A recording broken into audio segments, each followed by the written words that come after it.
This gospel today is about what they, fancy term for it is fraternal correction. Doesn't work. Your brother doesn't want to be corrected. And he certainly doesn't want to be corrected by you. But there is a great truth underlying it, and there's at least one experience of it that we are familiar with in modern life, and it goes by the fancy name of an intervention. If you have someone, many of you would know what this is, but if you have someone in the family, say, who's a serious alcoholic and is in denial, and the family decides, you get all the people that really care about this person together in one room, and together you kind of descend on him and next day give him a ticket to a place where he can get help and begin to deal with his addiction. But in St. Ignatius Loyola wrote about this, and he said the only two examples that he thinks where fraternal correction works is, first of all, where the person is responsible. If you're a parent, you're responsible for your child, at least up to a certain age. And you need to correct your child. That's your job, that's your responsibility. And your child is liable to listen to you. Of course, otherwise they don't get dinner that night, too. The second time when people will listen is if they know the correction comes not out of vengeance or hatred or hurt or anything but love. That the only reason a person is reaching out to them to point out something in their life is that they love them and they know that's where it's coming from. Apart from that, frankly, otherwise it becomes and we experience ourselves kind of as busybodies.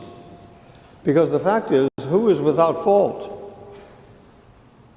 Who is there that somebody couldn't say, now listen, I have a list of things here I'd like to have you correct? We all know that, and we're all somewhat embarrassed by going at somebody and trying to correct them and say what they're doing wrong, when we know in our own hearts we have things in our own life that are not right and that we're not doing much about. However, there are some strings attached to this. And it comes out of that second reading. Oh, nobody anything except love, St. Paul says.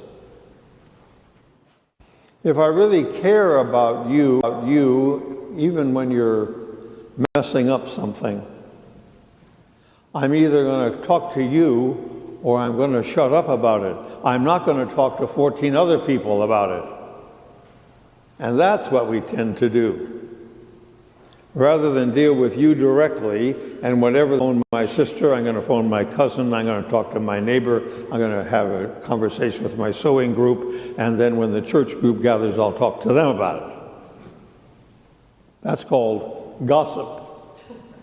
It's not called intervention. It's not called fraternal correction. It's called gossip. And it's what I do instead of facing the difficult choice of having a conversation with the one who is off key. The second string that's attached is people that have hurt me. People that I have strong negative feelings toward.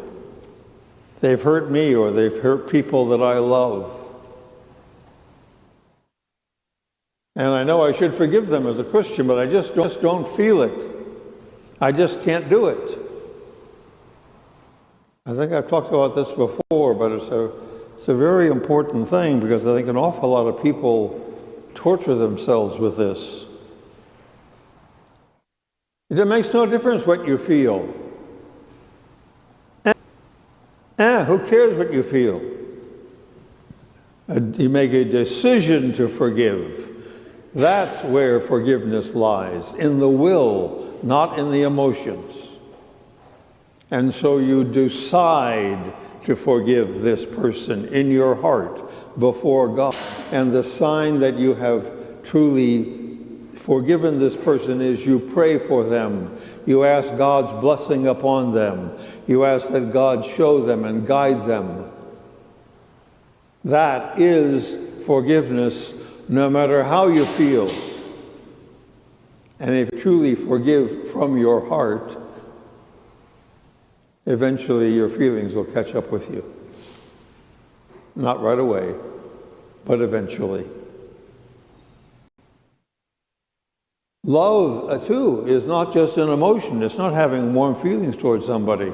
It's doing sometimes the hard thing because I love you. Or it's talking about the hard issue because I love you. Or it's organizing an intervention because we love you. But it is not talking about them, gossiping about them, as if that somehow relieves any pressure on me to do anything. So you see, this gospel has complications, strings attached, things that apply to. The bottom line is exactly what Paul said.